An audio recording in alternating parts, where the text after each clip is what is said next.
wanted to get your reactions on the incredibly sharp rise in cases we've seen over the past weeks.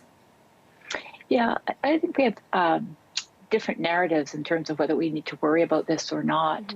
A lot of the people who are testing positive, of course, are not sick. And this is an incredibly important message to get through. What we have right now is a very high number of positive PCR tests, but the hospitalization rate actually is fairly flat, as is our ICU rate. And again, it's what the expectations are.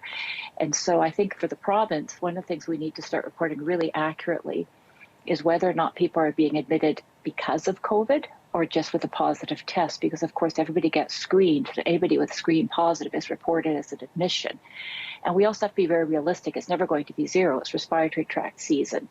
And so for me, it's always been that balanced approach. I'm actually a lot less worried about cases in the community who are not actually unwell, and saying we've actually achieved what we needed to achieve in terms of dramatically reducing the risk of severe disease and hospitalization.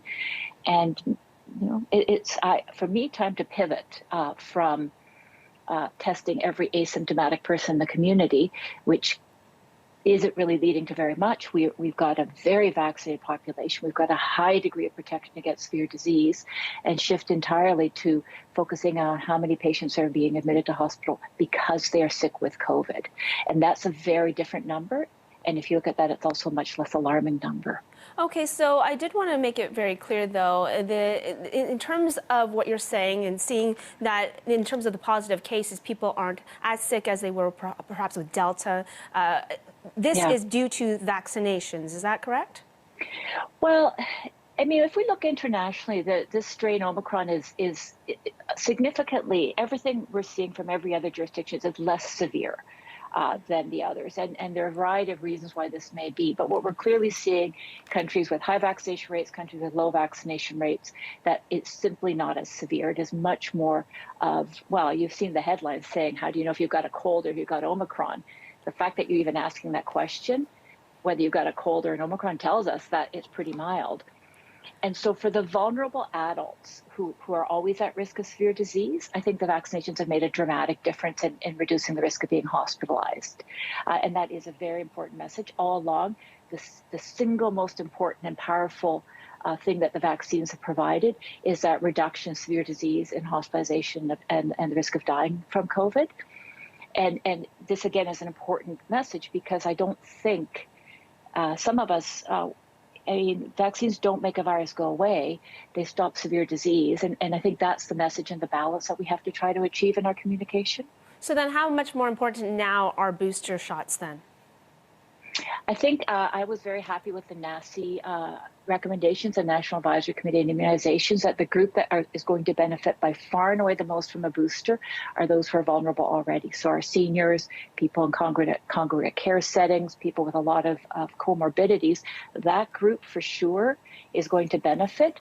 And the additional benefit from a booster for low-risk people, that's probably an individual decision on how risk-averse a person is. We've certainly made them available for anybody who would like to have a booster. I did want to ask you, though, about children because they cannot be vaccinated under the age of 5. What can parents do to make sure that they stay safe, whether they're at home or at daycare? Because we have seen that they are able to transmit the virus and that we are still not sure, from my understanding from the experts we've been speaking to, whether or not somebody might have a more severe case of Omicron. So nowhere in the world, including Canada, this is one of the good news stories of the COVID, is that children themselves are very unlikely to have severe disease. And interestingly, they're actually less likely to transmit it. And there's a lot of hypotheses for that. Not that it will never happen. And so honestly, the advice is the advice that we were given all along. If a person is unwell, they have symptoms, that person should stay home. And that person should stay away from small children. If a person is a high-risk adult, and by high risk, I mean at high risk of severe disease, and that again is our vulnerable seniors, people with the significant well-known comorbidities, that person maybe wants to take more precautions of where they go out and about. But again, it's that balance of how do we ameliorate the risk of COVID to our high-risk population with actually everything else that we need to get on with and do as a society, because it's not COVID versus nothing. It's COVID versus health and well-being and every other aspect of our physical health, our mental health, our social health. And that's the balance I think we're all trying to struggle to find at the moment. And for kids, we can't keep isolating children. That's just profoundly harmful for our kids. And it's a balance we do have to find. Okay, we do have to leave it there for the interest of time, but we thank you for joining us today. Dr. Martha Fulford, infectious diseases specialist at McMaster Children's Hospital and associate professor of medicine at McMaster University.